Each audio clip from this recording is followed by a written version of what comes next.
Guys, I just wanted to finish up on a phone call there. This was a live coaching call, and we weren't done. Zoom was running out of time on me. He had a couple more questions. He's wanting to get into the course, but we didn't have enough time on our 30-minute. I'm all about giving back. It's not about me, but it's about building your portfolio, getting your mailbox money to you guys on how to do it. This is not an overnight thing. This needs a lot of training. That's why in our course now we're given 6 calls. Plus, we're going to build this community so you're able to work through deals in the community, that kind of stuff. So, guys, John Burgher, the mailbox guy. See you on the other side. So we do our lease options are 5 years, and at the 5-year mark, then they can exercise their option. If they exercise their option at that point, I'm going to take the first mortgage or however I have the first mortgage and the private money. I'm going to change the private money over to an amortized note instead of an interest only note, and they stay in the deal and get their principal back that way. Or if So what you're telling me is when you do a seller finance deal, you tell them that you only want them to seller finance for 5 to 8 years? no, I try to do on a seller finance deal, and I'm buying it from the seller. I don't put a balloon on them. I try to work it to the very end. So it's amortized until it's paid in full. Okay, and that's what I thought, but that's why I was kind of confused when you were starting to talk about getting a loan and, after 5 years. Like, I was just a little confused. No, so what I do after the 5 years is I become the bank. So I wrap. So they're renting from you for 5 years Yep. before they actually take on the lease option. Correct. Until they exercise their option. Nothing really changes besides just that title, right? Correct. Other than now they start the payments that they make every month is no longer a lease payment and it's a mortgage payment. Okay, so you're making all that rent money, and none of that goes towards the house. Like, they're basically just paying rent. Correct. And then they start paying the mortgage. Correct. Okay. Correct. And the reason why is because I'm a professional investor, I have to put them through the SAFE Act or what they call Dodd-Frank. Okay. So we use 5 years, and the reason why is they have to the lease option person, their credit has to be back in shape. I don't care about credit score, and neither does Dodd-Frank, but they can't have any derogatories, charge-off, or collections. So sometimes if people have that on their credit, it's going to take 1 year to 2 years to get that off. Then we want to see 2 years of seasoning that their credit is in good shape. So there's 4 years out. Okay. And then after the 4 years, then we start working on getting them through the SAFE Act because they have to fill out a whole application. A third-party underwriter has to approve all that and give us all the paperwork accordingly. So that's why we call it 5 years. I've done some in 3 years. I've done some in 2 years. It depends on everybody's individual circumstance, but we try to do 5 years on them. Okay. So what happens with that 5 years? They get the option to go and get their own loan, right? They can go get their own loan, yeah. 99% of them have us finance it because I turn around and give them I give whatever market rate is, I try and stay around that percentage point. So I'm not one of those guys that's jacking it up to 10, 15, 20% interest. Okay, I don't want to do that. My whole idea is the mailbox money. And if I get that interest rate where it's marketable, they're not going to go out and do a refi on me. I want that cash flow. So not only that, then I'd have to imagine too, if they went and got their own loan, that would show on their credit report versus them paying you, right? Correct. Yep. Or does them paying you show up on their credit report? I can have it show up if they want to. If they want to try and build credit, I have that ability through our system. If they don't, then we don't need to. That's totally up to them.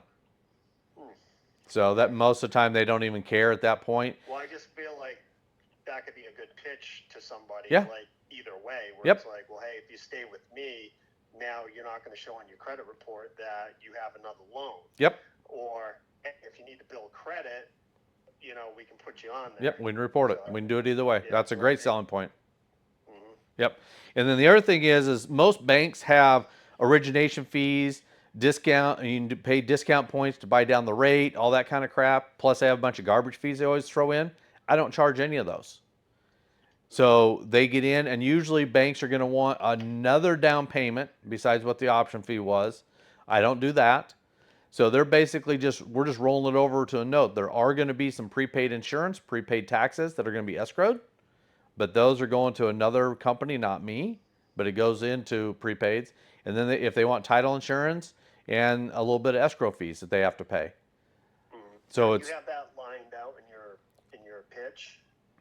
yeah. When I'm time to talk yep, about that. yep, absolutely, absolutely. And actually, that's in the pitch when I'm actually talking to the lease option people before they ever move in, of what the end game is, so that they have an idea. Oh, got it. Yep, that's all in our scripts. Yeah, can't wait, John. I'm just dying to get into my first, because I know once I get my first, then it's, Oh yeah. get as many as I can get. Yep. So Yeah. And when you start doing it and you start getting the mailbox money coming in, and it's like, oh yeah, okay, now I need another one. Now I need another one. So, and it goes pretty quick.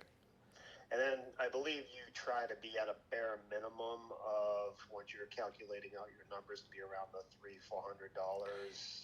Yep. Like net. Yep. So that's something we'll teach you. So we're looking net. We want $300 on the conservative side. And what I mean by that is, when we're running our numbers, I'll take the entire debt service. If it's a sub 2 wrap scenario, you're going to have an extra insurance in there, which I can explain. So you're going to have an extra insurance in there. And then if you have private money, you're going to have private money that you're going to have to pay. You take all that, subtract it from the lowest rents that are advertised out there. So you can look at a prop stream, you can look at Renometer, you can look at Zillow, take the lowest rents that are out there and use that number. And if it comes out to $300, it's probably going to be a deal. Because with lease options, you can usually charge $100 to $200 over what the highest rent is. So then when we go to market it, we're going to take those 3 websites and we're going to pull the highest rent and typically add $200 to it, sometimes even more. Get it out there on pre-marketing. So now that $300 just automatically turned into $500, $600, $700. Okay. So I always stay very conservative when we're running numbers, because it's going to come out a lot better at the end when you actually buy the property and get somebody in there.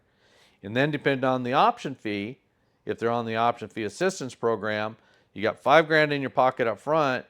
The minimum we ever take is $250. A lot of times they're paying an extra $500.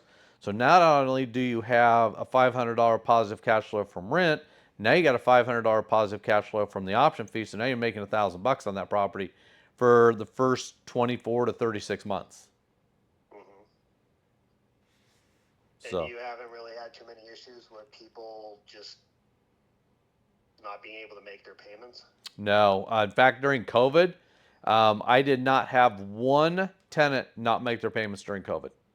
Unlike a lot of the rental companies out there that almost starved to death. Because they're buying the property. They're pre-owners. That's the difference. You're not dealing with renters, and we're pretty upfront with that. We only want to work with people that maybe can't get a mortgage today for whatever reason, but want to be a homeowner. That's the person we want to deal with.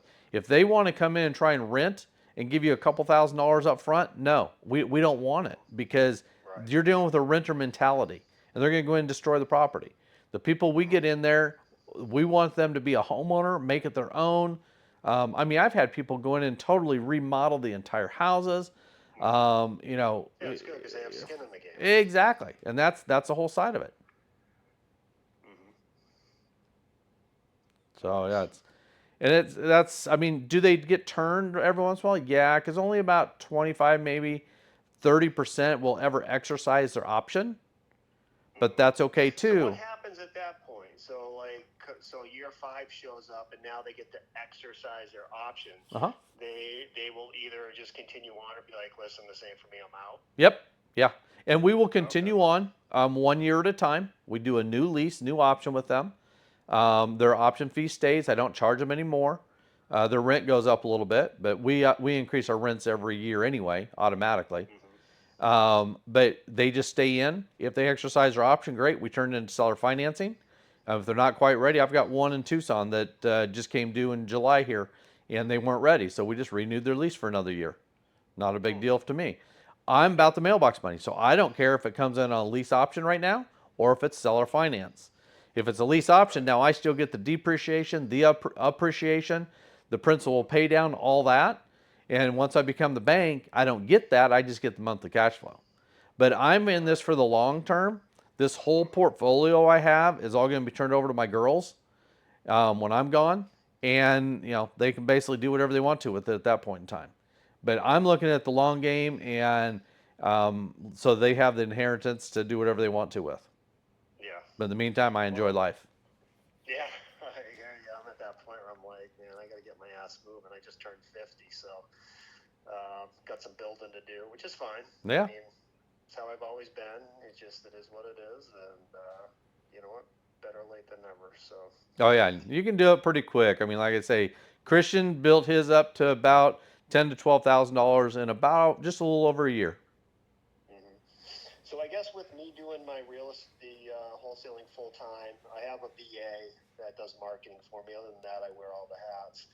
Um, so would I continue doing what I'm doing, and then just as certain properties come up that look like they could be like that good fit, do I just keep, instead of like splitting up my time between trying to find these lease option deals versus my wholesale deals, do I just keep hitting my wholesale deals, and then as I see some, which I've had a bunch come up that I'm like, oh man, these are probably pretty good to have as a lease, but not knowing all the fine details leading up to that to qualify it, or to even have somebody interested in doing that.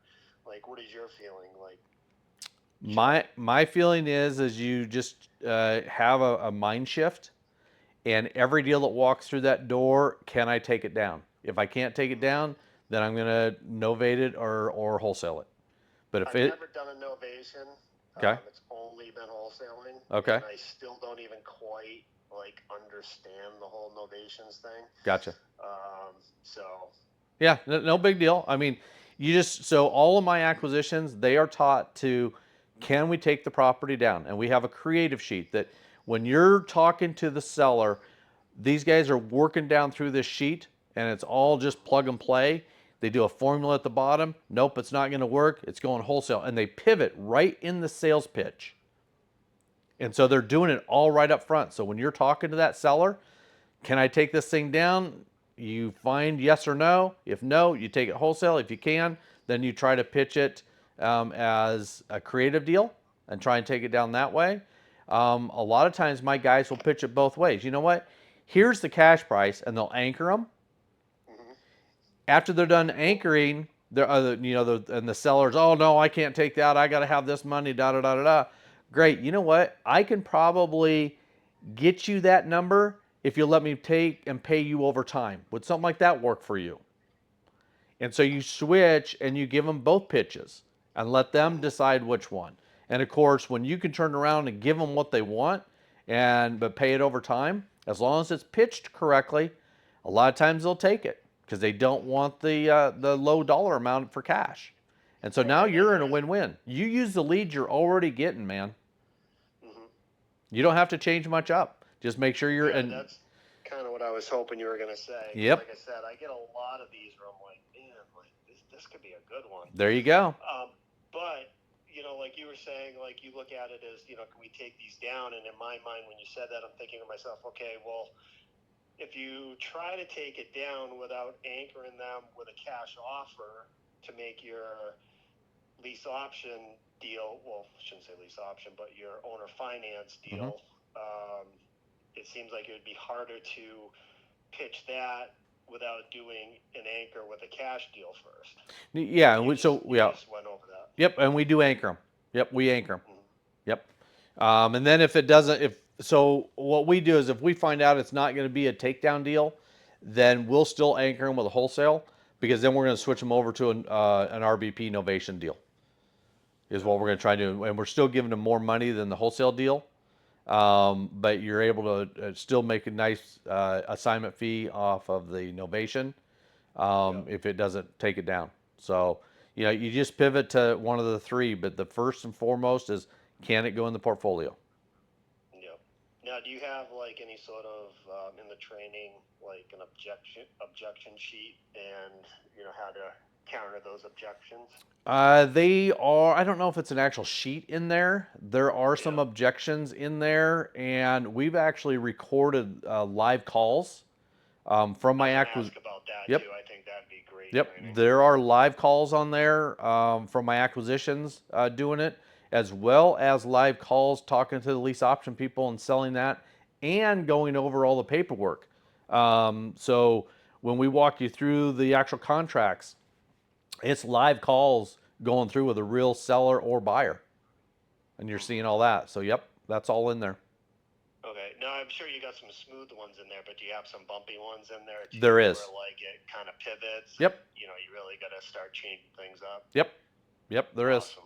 And like I say, we're going to keep adding to that. I know Geo is coming into town here in August. We'll be here about 2 weeks or so. He's working with Tony on some stuff, and he's working with us on some stuff. So he'll be back in doing some more recording, professional recording. And then, so I know there's going to be more added, and we're just going to keep adding to it. So, and Great. especially when you guys give me feedback of what you need and want, that's where we're going to keep adding to. Hmm. No, that's perfect. So, Perfect. All right, John. Well, I'm sure you probably got a ton on your plate, and you've spent more time with me than you were supposed to. I do appreciate that, no, no and problem. I It's am no problem. I It's all am about gonna do this. It's cool. just I just have to wait, maybe a couple of weeks, and yeah, I got to at least get this one done. This one isn't that big of a deal. It's only like 8 grand. It's a small lot, Hmm. but the next one should be a much bigger. The only problem is I have to wait until October. So I'm going to try to shift some things around and try to start earlier because I just don't want to wait. But just wanted to let you know I'm not flaking. Yep, nope. And you got my personal cell phone number. If you need anything, give me a call. I appreciate that. All Thank right, you very Jim. much. Sounds All right, good. John. Take Take care. care. Bye now. Bye bye.